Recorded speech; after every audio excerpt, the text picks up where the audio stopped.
ನಮಸ್ಕಾರ ವೀಕ್ಷಕರೇ, ಇದು ನಿಮ್ಮ ಪ್ರೀತಿಯ ಕನ್ನಡ ಮಾಹಿತಿ ಕೇಂದ್ರ ಯೂಟ್ಯೂಬ್ ಚಾನಲ್. ಇವತ್ತಿನ ವಿಡಿಯೋ ಏನಂತ ನೋಡೋದಾದ್ರೆ, ಇಲ್ಲಿ ನೋಡಿ ವೀಕ್ಷಕರೇ, ಇದೊಂದು ಹೊಸ ಅಪ್ಡೇಟ್ ಅಂದ್ರೆ ಲೇಟೆಸ್ಟ್ ಆಗಿ ಬಂದಿರುವಂತಹ ಒಂದು ಅಪ್ಡೇಟ್ ಆಗಿದೆ. ಅದೇನಂತಂದ್ರೆ, ಸರ್ಕಾರದ ಕಡೆಯಿಂದಾನೇ ಗೃಹಲಕ್ಷ್ಮಿ ಸಂಘ ಅಂತ ಹೊಸದಾಗಿ ಒಂದು ಸಂಘವನ್ನ ಓಪನ್ ಮಾಡ್ತಾ ಇದ್ದಾರೆ. ಹಾಗಾದ್ರೆ ಏನಿದು ಗೃಹಲಕ್ಷ್ಮಿ ಸಂಘ? ಈ ಒಂದು ಸಂಘಕ್ಕೆ ನಾವು ಯಾವ ರೀತಿಯಾಗಿ ನೋಂದಣಿ ಮಾಡಿಕೊಳ್ಳಬೇಕು, ಮತ್ತೆ ಈ ಸಂಘದಿಂದ ನಮ್ಗೆ ಏನಾದ್ರೂ ಬೆನಿಫಿಟ್ ಇದೆಯಾ, ಈ ಸಂಘಕ್ಕೆ ನಾವು ಎಷ್ಟು ಹಣವನ್ನ ಕಟ್ಟಬೇಕು, ಮತ್ತೆ ಈ ಸಂಘದಿಂದ ನಮಗೇನಾದ್ರೂ ಬೆನಿಫಿಟ್ ಇದೆಯಾ, ಈ ಸಂಘದಿಂದ ಏನಾದ್ರೂ ನಮಗೆ ಲಕ್ಷ ಗಟ್ಟಲೆ ಲೋನ್ ಅನ್ನ ಕೊಡ್ತಾರ, ಇದೆಲ್ಲದರ ಬಗ್ಗೆ ಈ ಒಂದು ವಿಡಿಯೋದಲ್ಲಿ ನಾನು ನಿಮಗೆ ಸಂಪೂರ್ಣವಾದ ಮಾಹಿತಿಯನ್ನ ಕೊಡ್ತಾ ಇದ್ದೀನಿ. ಹಾಗಾದ್ರೆ ಬನ್ನಿ ವೀಕ್ಷಕರೇ, ಈ ಒಂದು ವಿಡಿಯೋನ ಸ್ಟಾರ್ಟ್ ಮಾಡೋಣ. ವಿಡಿಯೋನ ಸ್ಟಾರ್ಟ್ ಮಾಡೋಕ್ಕಿಂತ ಮುಂಚೆ ನೀವು ನಮ್ಮ ಚಾನಲ್ ಸಬ್ಸ್ಕ್ರೈಬ್ ಮಾಡ್ಕೊಂಡಿಲ್ಲ ಅಂದ್ರೆ ದಯವಿಟ್ಟು ಈ ಕೂಡಲೇ ಸಬ್ಸ್ಕ್ರೈಬ್ ಮಾಡ್ಕೊಳ್ಳಿ. ಕೆಳಗಡೆ ಕಾಣ್ತಿರೋ ಸಬ್ಸ್ಕ್ರೈಬ್ ಬಟನ್ ಮೇಲೆ ಕ್ಲಿಕ್ ಮಾಡಿ. ಹಾಗೆ ಪ್ರತಿಯೊಬ್ಬರು ಕೂಡ ಈ ಒಂದು ವಿಡಿಯೋಗೆ ಲೈಕ್ ಅನ್ನ ಕೊಡಿ. ಯಾಕೆ ಅಂತಂದ್ರೆ, ನೀವು ಕೂಡ ಒಂದೇ ಒಂದು ಲೈಕ್ ಹಾಗೆ ಒಂದೇ ಒಂದು ಸಬ್ಸ್ಕ್ರೈಬ್ ಇಂದ ನಮಗೆ ಇದೇ ರೀತಿಯಾಗಿ ಕಂಟಿನ್ಯೂಸ್ ಆಗಿ ವಿಡಿಯೋನ ಮಾಡಿ ನಿಮ್ಗೊಂದು ಇನ್ಫಾರ್ಮೇಶನ್ ನೀಡಬಹುದಾಗಿರುತ್ತೆ. ಹೌದು ವೀಕ್ಷಕರೇ, ಇದೇ ನವೆಂಬರ್ 19ರಂದು ಅಧಿಕೃತವಾಗಿ ನಮ್ಮ CM ಸಿದ್ದರಾಮಯ್ಯನವರೇ ಈ ಒಂದು ಗೃಹಲಕ್ಷ್ಮಿ ಸಂಘಕ್ಕೆ ಚಾಲನೆಯನ್ನ ನೀಡ್ತಾ ಇದ್ದಾರೆ. ಸೊ ಹಾಗಾದ್ರೆ ಬನ್ನಿ ವೀಕ್ಷಕರೇ, ಈ ಒಂದು ಸಂಘದಿಂದ ನಮಗೆ ಯಾವೆಲ್ಲ ಬೆನಿಫಿಟ್ಗಳಿವೆ, ಯಾರೆಲ್ಲ ಈ ಒಂದು ಸಂಘಕ್ಕೆ ಅರ್ಜಿನ ಸಲ್ಲಿಸಬೇಕು, ಹಾಗೆ ಈ ಒಂದು ಅರ್ಜಿನ ಎಲ್ಲಿ ಹೋಗಿ ಸಲ್ಲಿಸಬೇಕು, ಮತ್ತೆ ಇದಕ್ಕೆ ಸಾಕಷ್ಟು ರೂಲ್ಸ್ಗಳಿವೆ. ಇದೆಲ್ಲದರ ಬಗ್ಗೆ ನಿಮಗೆ ಕಂಪ್ಲೀಟ್ ಆದ ಮಾಹಿತಿ ಬೇಕು ಅಂತಂದ್ರೆ ಈ ವಿಡಿಯೋನ ನೀವು ಕೊನೆ ತನಕ ನೋಡಬೇಕು. ನೀವು ಮಧ್ಯ ವಿಡಿಯೋನ ಸ್ಕಿಪ್ ಮಾಡಿ ನೋಡಿದ್ರೆ ಇದರಲ್ಲಿರೋ ಇನ್ಫಾರ್ಮೇಶನ್ ನಿಮಗೆ ಕ್ಲಿಯರ್ ಕಟ್ ಆಗಿ ಅರ್ಥ ಆಗಲ್ಲ. ಸೊ ವೀಕ್ಷಕರೇ, ಈಗ ನಿಮಗೆ ಅರ್ಥ ಆಯ್ತು. ಇದೇ ನವೆಂಬರ್ 19ನೇ ತಾರೀಕಂದು CM ಸಿದ್ದರಾಮಯ್ಯನವರು ಮಹಿಳಾ ಮತ್ತು ಮಕ್ಕಳ ಕಲ್ಯಾಣ ಅಭಿವೃದ್ಧಿ ಇಲಾಖೆ ಜೊತೆಯೊಂದಿಗೆ ಸೇರಿ ಗೃಹಲಕ್ಷ್ಮಿ ಸಂಘನ ಉದ್ಘಾಟನೆ ಮಾಡ್ತಾರೆ ಅಂತ. ಇಲ್ಲಿ ಕೇಳಿ ವೀಕ್ಷಕರೇ, ಈ ಒಂದು ಸಂಘದ ಬೆನಿಫಿಟ್ ನ ನೀವು ಪಡ್ಕೋಬೇಕು ಅಂತಂದ್ರೆ ಈ ಒಂದು ಸಂಘಕ್ಕೆ ನೀವು ಅರ್ಜಿನ ಹಾಕಲೇಬೇಕು. ಗೃಹಲಕ್ಷ್ಮಿ ಸಂಘ ಅಂತ ಒಂದು ಅರ್ಜಿನ ಕೊಡ್ತಾರೆ.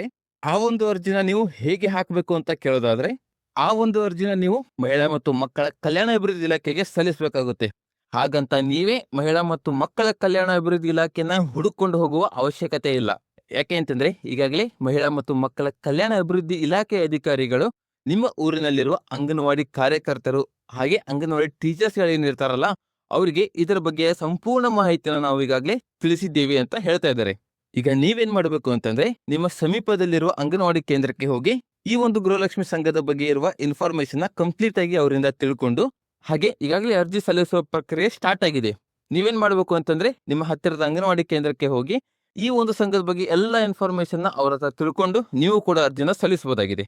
ಹಾಗಾದ್ರೆ ಅರ್ಜಿನ ಯಾವ ರೀತಿಯಾಗಿ ಸಲ್ಲಿಸಬೇಕು ಅಂತ ನೀವು ಕೇಳೋದಾದ್ರೆ, ಅದೇ ಮಾಮೂಲಾಗಿ ನಿಮ್ಮ BPL ರೇಷನ್ ಕಾರ್ಡ್ ಇರ್ಬೋದು, ಆಧಾರ್ ಕಾರ್ಡ್ ಇರ್ಬೋದು, ಪ್ಯಾನ್ ಕಾರ್ಡ್ ಇರ್ಬೋದು, ಬ್ಯಾಂಕ್ ಪಾಸ್ಬುಕ್ ಇರ್ಬೋದು, ಈ ರೀತಿಯ ಡಾಕ್ಯುಮೆಂಟ್ ಗಳನ್ನೇ ಕೇಳ್ತಾರೆ.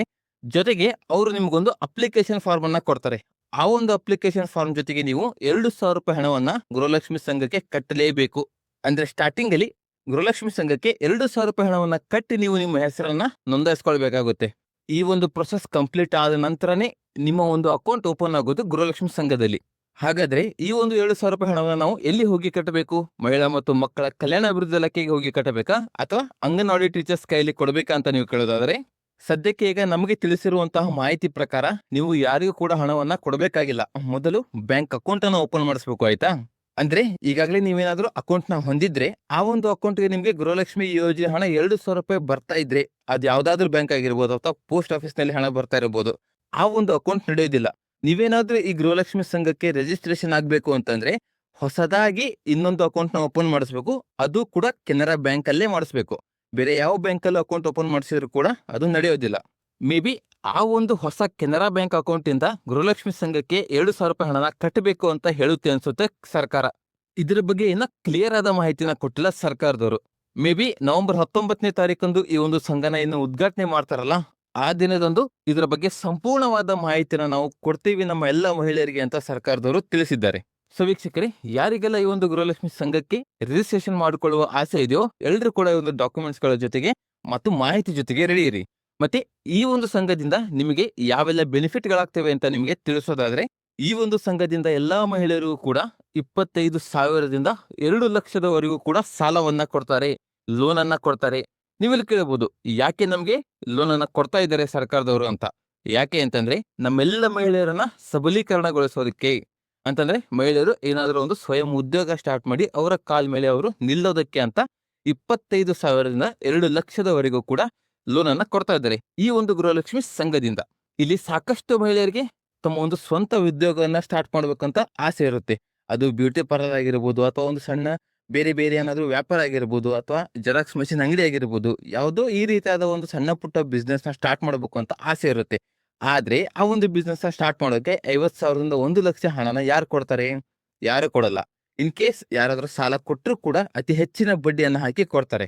ಸೊ ಇದನ್ನ ನಾವು ತಡಿಬೇಕು ಅಂತ ಸಂಘದಿಂದ ಸಾಲನ ಕೊಟ್ಟು ಪ್ರತಿ ತಿಂಗಳು ಒಂದಿಷ್ಟು ಅಮೌಂಟ್ ಅಂತ ಮಹಿಳೆಯರು ಸಂಘಕ್ಕೆ ಕಟ್ಕೊಂತ ಹೋದ್ರೆ ಸಾಕು ಅಂತ ಸರ್ಕಾರದವರು ಈ ಒಂದು ಸಂಘನ ಸ್ಥಾಪಿಸ್ತಾ ಇದ್ದಾರೆ. ಮತ್ತೆ ನೀವು ತೆಗೆದುಕೊಂಡಂತ ಲೋನಿಗೆ ಪ್ರತಿ ತಿಂಗಳು ಎಷ್ಟು ಮೊತ್ತವನ್ನ ಸಂಘಕ್ಕೆ ಕಟ್ಟಬೇಕು ಏನು ಅನ್ನೋದ್ರ ಬಗ್ಗೆ ಇನ್ನ ಮಾಹಿತಿನ ಸರ್ಕಾರದವರು ಕೊಟ್ಟಿಲ್ಲ. ಇದೆಲ್ಲದರ ಬಗ್ಗೆ ಮಾಹಿತಿ ಇನ್ನ ನಿಮಗೆ ಕ್ಲಿಯರ್ ಆಗಿ ಅರ್ಥ ಆಗಬೇಕು ಅಂತಂದ್ರೆ ನವೆಂಬರ್ 19ನೇ ತಾರೀಕಿನವರೆಗೂ ನೀವು ಕಾಯ್ಬೇಕಾಗುತ್ತೆ. ಮತ್ತೆ ನೆನಪಿಡಿ ವೀಕ್ಷಕರೇ, ನೀವು ಅಕೌಂಟ್ ಏನಾದರೂ ಓಪನ್